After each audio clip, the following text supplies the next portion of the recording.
Yeah, sorry, I'm going long. See, this is my No, problem. no, but it's good. I mean, it's super interesting. It's I, just I, I, it's just I this. talk and talk and talk. No, it's amazing.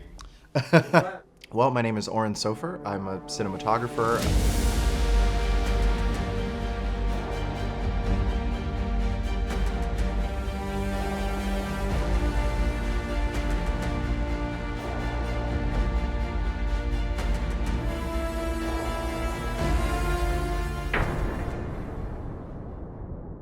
Yeah, Yes, and I it's still super have interesting. I still have all my old projects from high school. And every once in a while you fire one of them up just to keep yourself humble.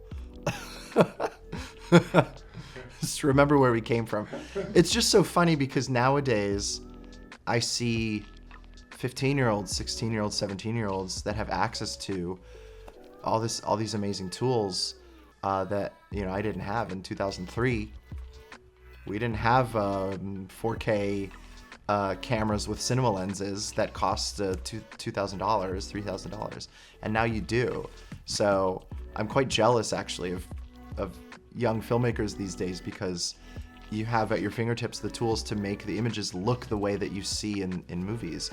And that was always what we never had because we were shooting in DV or on camcorders or VHS or whatever. Like the aesthetics just wasn't there. Um, so that's why my old stuff looks terrible because it's not. But I think you can start to see at least you see the creativity, you know? I have always loved movies since I was a little kid.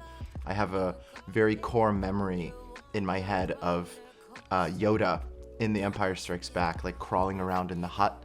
And I think I must have been 3 years old when I saw it because I don't remember the film.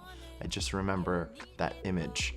And later I ended up seeing all of the Star Wars films when I was maybe 5 and just fell in love and became obsessive, and I watched all of them so many times, and I had the action figures and Legos, and me and my best friend at the time would come up with these crazy worlds, and he had a treehouse, and we would always imagine that we were in some big adventure, and we would create scenarios with Legos and storylines and Jurassic Park sequel and Star Wars and everything. So there was just always creativity and always imagination in my life at all times. And I was a big drawer. I used to draw a lot as a kid and in middle school. Eventually picked up photography and also started to think about filmmaking, not just watching movies, but making movies. And yeah, slowly started to experiment with that in middle school, making films with my friends and didn't know what we were doing. We were editing in camera, we were shooting on camcorders, nothing fancy.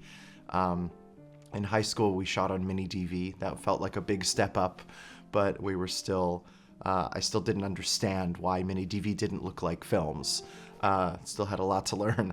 But yeah, I ended up going to film school, to NYU University, made a lot of student films, and that was the start of my professional journey.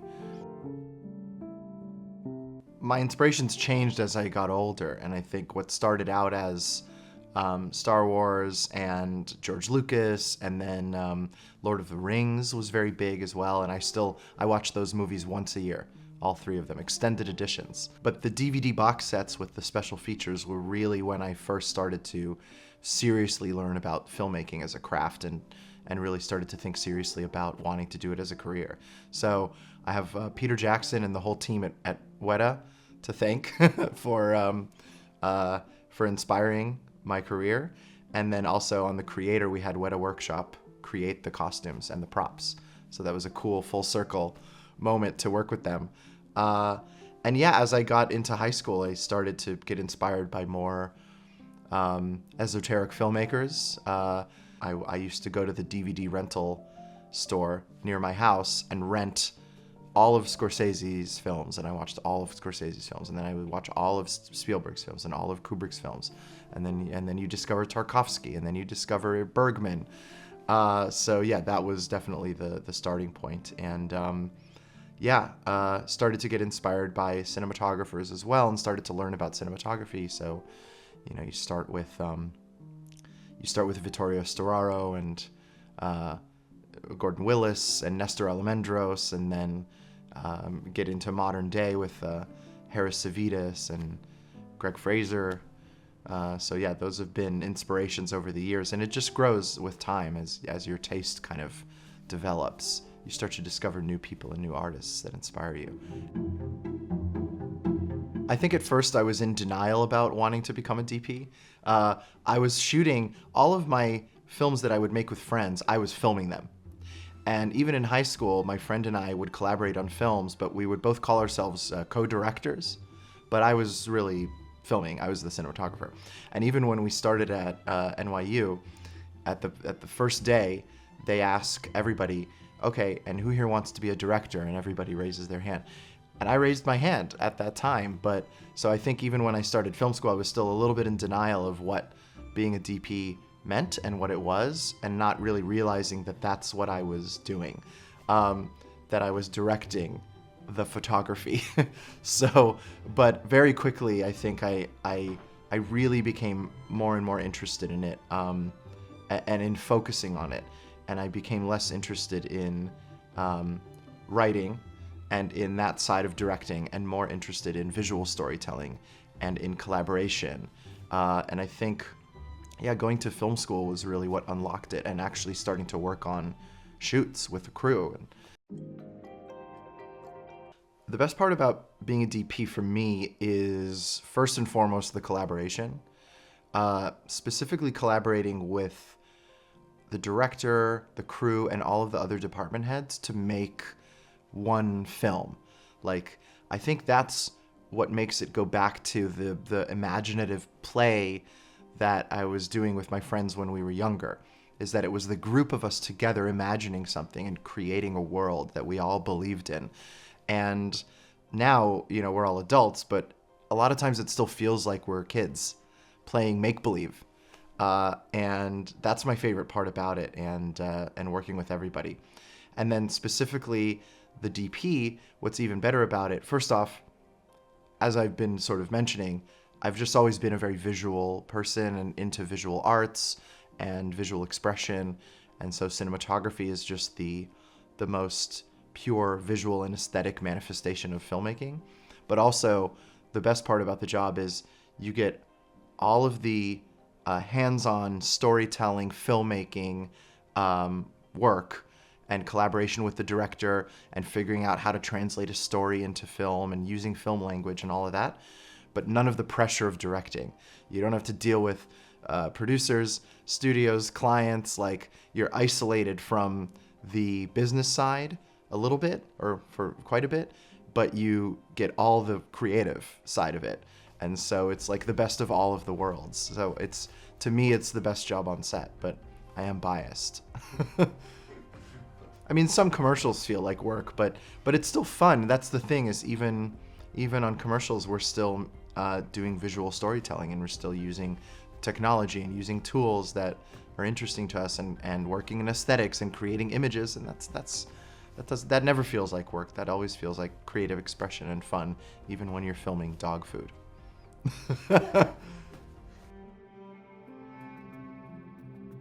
Yeah, I mean, I think the key to working with new directors is first and foremost starting to understand who they are as a person, and understand what their interests are, what their tastes are. I think the best conversations to have with new directors early on, when you get hired on a project, is to not talk about the project. You want to talk about films and music and travel, and like start to understand how they see the world, and understand what they're interested in, what they like and what they don't like. The more you start to learn about a person and what their personality is like and what their taste is like, it becomes easier to then talk about the project, because now you're starting from a shared language. I think that a really important part of the job of the cinematographer is to really understand the mind of the director that you're working with, because if we're there to support them and give them what they need in order to make this film, and help them make the film and be their right hand, we have to understand them psychologically, not just technically, and not just understand what we're doing on the film, but understand how they see the film and how they see the world. The best collaboration to me is if you know each other so well intimately that on set you don't even have to communicate very much, because you have such an understanding, such a mutual shared understanding of the vision of the film, and what the director wants and what they like and what they need from me as the DP. And, on set, the director gets pulled a million different directions, and they have to talk to everybody, and the actors and the producers and other department heads. So if I can take one thing off their plate where they don't need to talk to me too much, and I can just help them manifest what they're looking for without needing to over communicate it on set, because we've done so much work in prep and I've gotten to know them. That to me that makes me feel really happy and really good. At some point in the past, I just got this piece of advice that laid it all out so clearly, where it was cinematography is 1/3 art and 1/3 technical, and then 1/3 psychiatry. Like, you have to be your director's shrink, and you have to be their best friend and their confidant, and the shoulder to cry on, and also their translator. Sometimes you have to be a diplomat, you have to be a politician. Like, there's a huge part of cinematography that is the interpersonal and the human connection.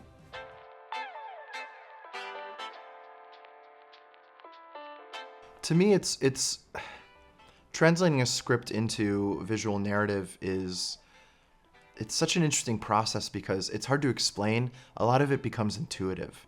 I think film is a language, and as you study, as you watch films, and as you make films, and as you grow as an artist, and as time goes on, you just become more fluent in that language.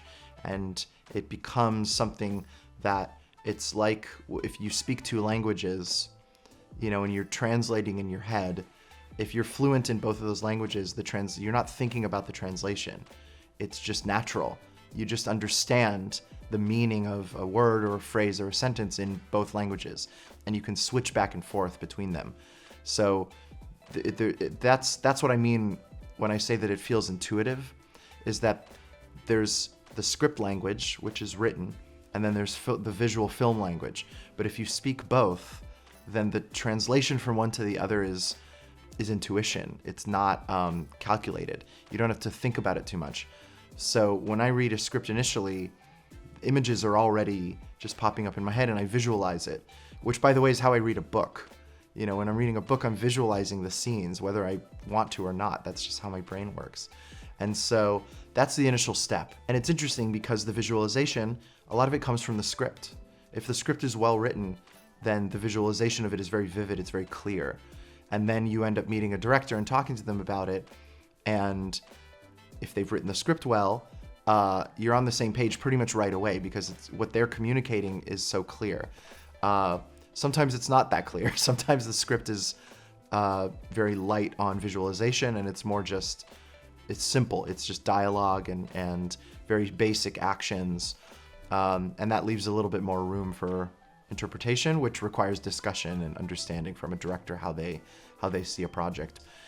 And then the hard part is now taking that translation and putting it down, and being able to communicate it to other departments, to communicate with the director, gather reference images, make lighting plans, storyboard, shot list, whatever it is, however the actual planning stage looks.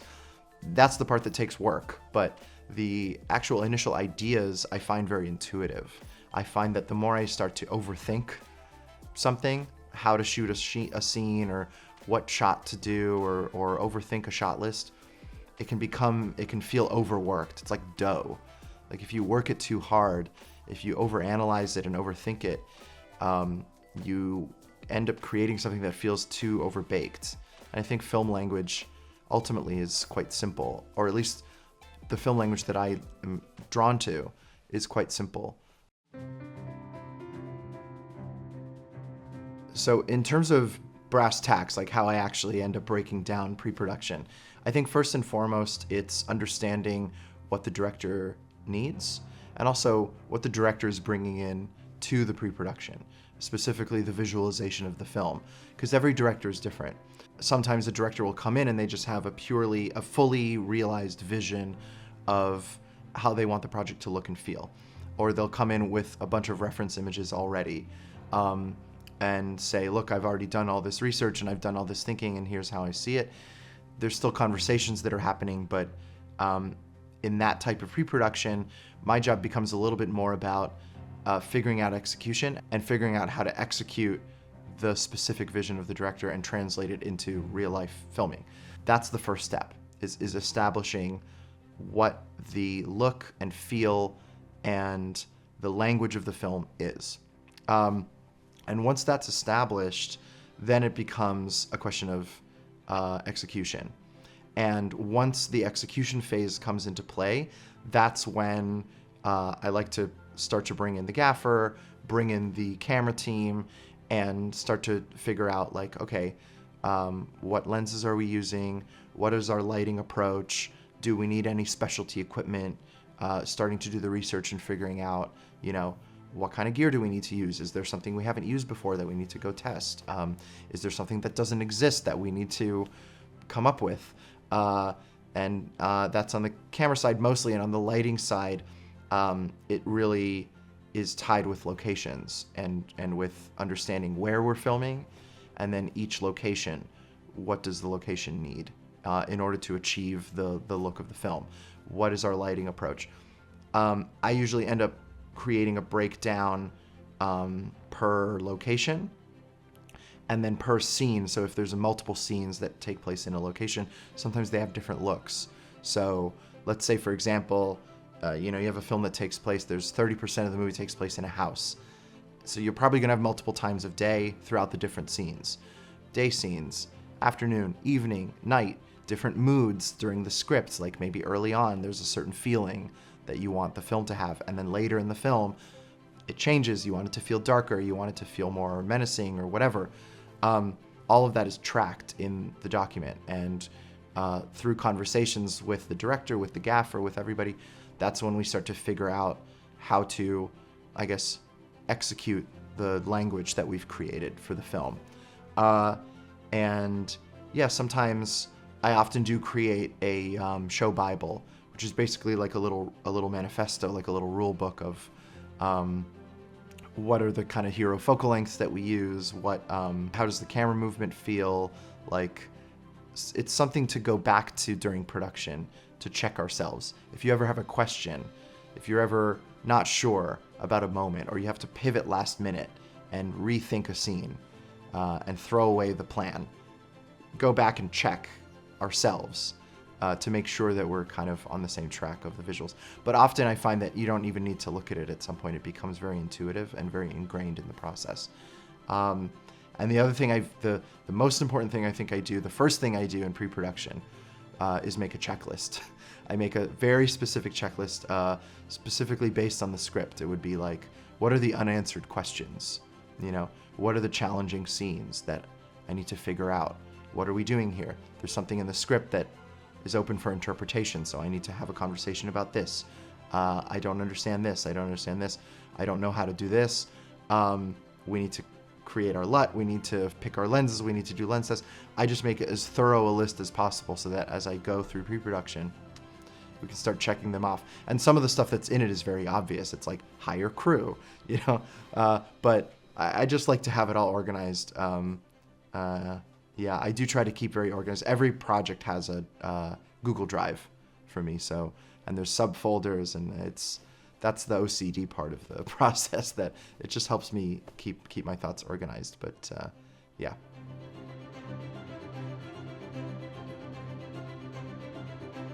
Well, I think the question of cinematographic style is interesting because most cinematographers would say they don't have a style.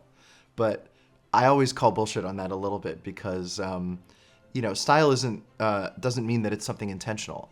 I think that what other people perceive as a cinematographer's style is just the accumulation of their taste.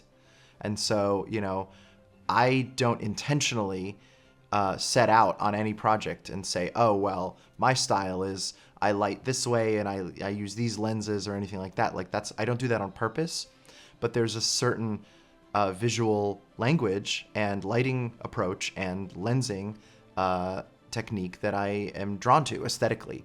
And so then that becomes my style. But style is perceived from the outside, not intentionally executed from the inside. So it's hard to talk about because it's not something that's done on purpose. I think that style just naturally evolves with your taste. and you develop your taste over time, and it's influenced by other filmmakers, other artists, photography, art, life experiences, and everything like that. All of that ends up going in the pot and getting mixed around, and then that becomes your style, which really is just your aesthetic taste. I think one of the most memorable projects that I shot where all the stars just aligned was actually a music video a few years ago. And the director and I, it was all exterior on a beach, and the director and I had all these reference images of these beautiful Eastern European films that were foggy and moody, and we were like, if we would get lucky enough to get that kind of weather, this would be the perfect video. But what are the chances? I mean, we were shooting in Long Island in New York City. Like, sometimes it's cloudy and overcast, which is what we were hoping for. We were like, could it at least be overcast so that we can have that kind of moody look, and as long as it's not sunny, because that would be what would kill us. We wake up the morning of the shoot and it's foggy, and we all looked at each other and we didn't say anything because we didn't want to jinx it. And we're driving in the van out to the beach, and it's still foggy, and we didn't say anything. And we unload and we start filming. And we had this fog the whole day, which I'd never experienced in New York before. Like, that just doesn't happen. And it was one of those days when it ended, we finally acknowledged it and we said, we're the luckiest motherfuckers in the world. Like, we got literally the perfect weather, and I love that video. I'm so proud of it. I mean, it was hard work. It's a music video. It's one day. There's no money, but the look was perfect. It was on the beach, and the fog fell off into infinity down the sand and over the water, and it was still, and it was exactly the reference images. It was, yeah, that still sticks in my mind, and that was a few years ago. So I haven't gotten that lucky since, but we hope, at least in terms of weather. That's not true, actually. I do tend to get kind of lucky with weather, actually, for whatever reason. Let's hope it stays that way.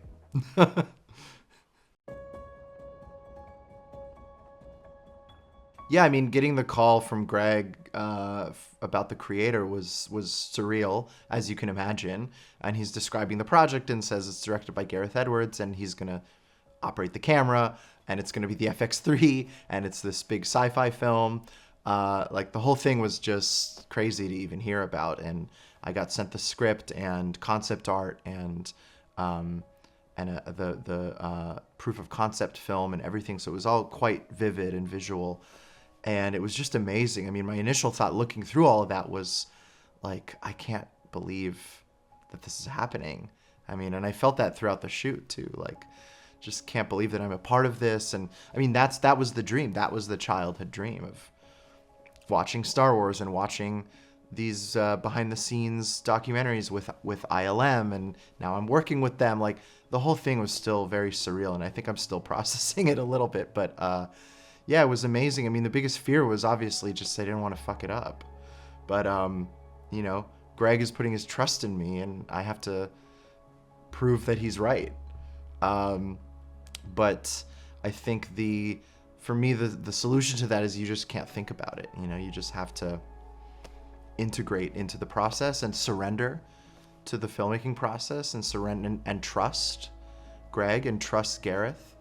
And trust the producers and trust the studio that are supporting this, that everybody knows what they're doing, and they were, thankfully, and trust that I'm there for a reason, and stay focused and be well rested, and take it day by day, and that's what we did. But yeah, I mean, it was really surreal, I think, especially those first few months, because from the phone call to showing up in Thailand to start pre-production was, I think, a month. So it's not a long time. And, you know, there was a couple of Zoom calls in between, and then suddenly I'm there, and the pre-production's already happening. They're already making costumes. They're already making props. Like, there's a lot already going on. They were halfway through their initial location scout. Then I joined for that. And then we went everywhere again for tech scouting with the rest of the crew. So yeah, it was a pretty surreal experience, but yeah, you're just along for the ride, basically.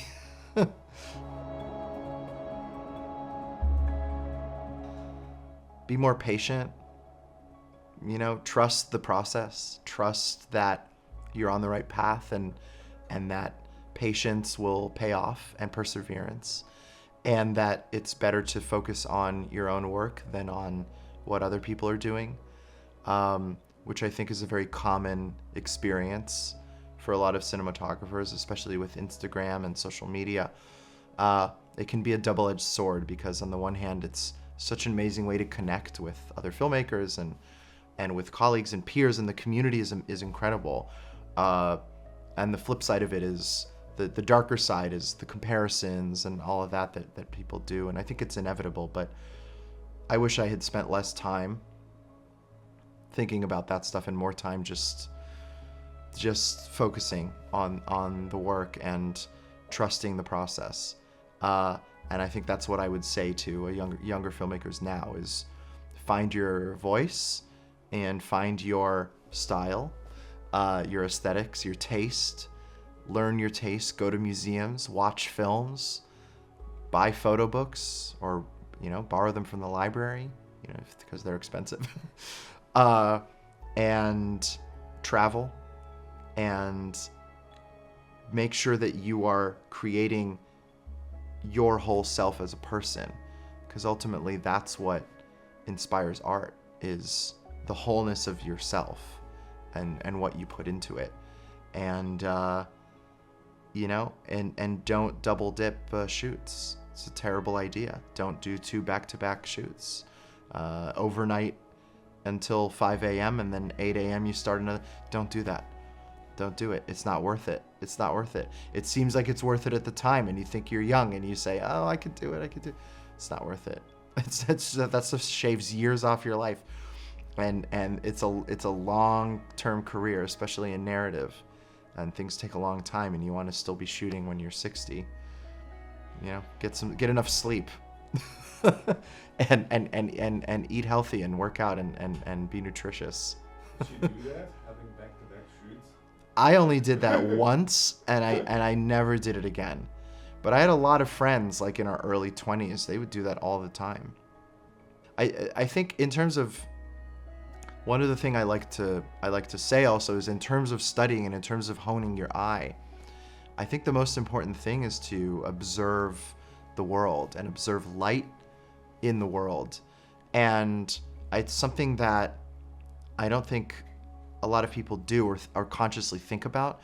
But the thing is we all have like a really amazing camera in our pockets that we walk around with all the time. And you can just be constantly taking photos, and they don't have to look good. It's more about capturing a moment, or light falling a certain way, or observing. Like sometimes I'll walk into a store and I'll see like, ooh, there's some like interesting architectural lighting. I'm gonna take a picture of that and kind of remember it, and it goes into the memory bank, and also I have a photo now, I can reference it. Just gathering experiences of light and composition in the world, I think, is really important. And I recommend everybody pick up a photography hobby if you're not already doing it. Most people are. Most DPs walk around with their Leica or their whatever, and take photos all the time, and that's good. I really encourage that, because I think the solo act of photography is a great way to understand like how to look at the world through a lens and how to look at lighting. So yeah, if I ever ask a younger filmmaker, like, are you taking photos? Are you doing street photography? Are you into it? And they say no, I'm like, might be worth picking up a camera and practicing and honing that on your off time when you're not on set. In terms of organization in pre-production, I think I have a process that involves Google Drive and Google Docs and stuff like that. And to be honest, my least favorite part of pre-production is the logistical part of me setting up that process, is because I need to like create these documents and create the checklist, like I said, and create like, and it takes hours. I mean, I spent on the creator, there's like 200 plus location headers in the script. And so when I'm doing the location breakdown, the lighting breakdown per location that I mentioned, it takes hours. The first thing I do is just sit down and like make the document, you know, and I do it manually. So it's like page by page, and I copy the scene headers, and I include scout photos and location photos. I'm doing all of it manually on Google Drive, and I have to do it because that's my process, and that's what works for my brain, and that's how I need to download the information and get it organized. And I also do it that way so that I can share it. So I can share it with other departments and with my crew. And so anything that makes that process more efficient, especially both the kind of creating the templates and creating the document, like creating the drive, and also sharing and distributing it, anything that streamlines that, I think, is something that I would be really excited about and really interested in. And obviously, anytime there's a new technology or a new tool, you have to learn it, you have to integrate it. But I do think that once that tool is there, once it's established and that workflow is figured out, that it could actually be something really, really useful. So I'm excited to see what you guys are working on, because it sounds like it addresses that specific thing, and it's literally like, that's the most annoying part. I mean, when I do shot lists with a director, I like to use Google Docs as well. I just do it on a document. But again, I have to organize it, because otherwise it hurts my brain. And so I like create the shot list, and each page, every scene is on a separate page. And then there's a menu where you can access each of the scene headers, but there's a certain way you have to set up the document in order to be able to access the scene headers, blah, blah, blah. And just the cleaning it up and the organizing it takes so much time. You know, and one solution for that on bigger films is you just have an assistant. You just hire an assistant to do all that. But not everybody has that luxury. I haven't. I did a bigger film and I didn't have an assistant, so. But it was because there were 2 DPs, so they didn't want to pay for an assistant as well. Hi there. This feels like the perfect place to bring you the good news. Over the last few years, we have been developing an incredible tool with the help of hundreds of filmmakers, including Oren Soffer. It's called Cine X. Cine X is designed to be the only tool you will ever need, from planning to production, combining creativity and logistics into one comprehensive, user-friendly space. It integrates everything you need in your daily workflow, from project dashboards to mood boards and locations to equipment lists, a task manager, a file manager, and a full suite of communication features like comments and chat. The inbox makes it easy to keep track of everything that's going on within your project. But that's not all. We developed a never-seen-before production Bible, where everything you create during your prep just comes together. And the best part? You can link anything to anything within Vision. No more scattered information across countless channels. We are still polishing some rough edges, but we're gradually opening access, so make sure to check it out and join the waitlist. And if you like this video, leave a like, subscribe, as we're gonna post a lot more inspiring videos like this one. So now back. Beach.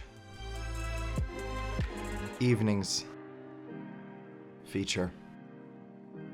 Digital. Okay. And I'm gonna change my first answer.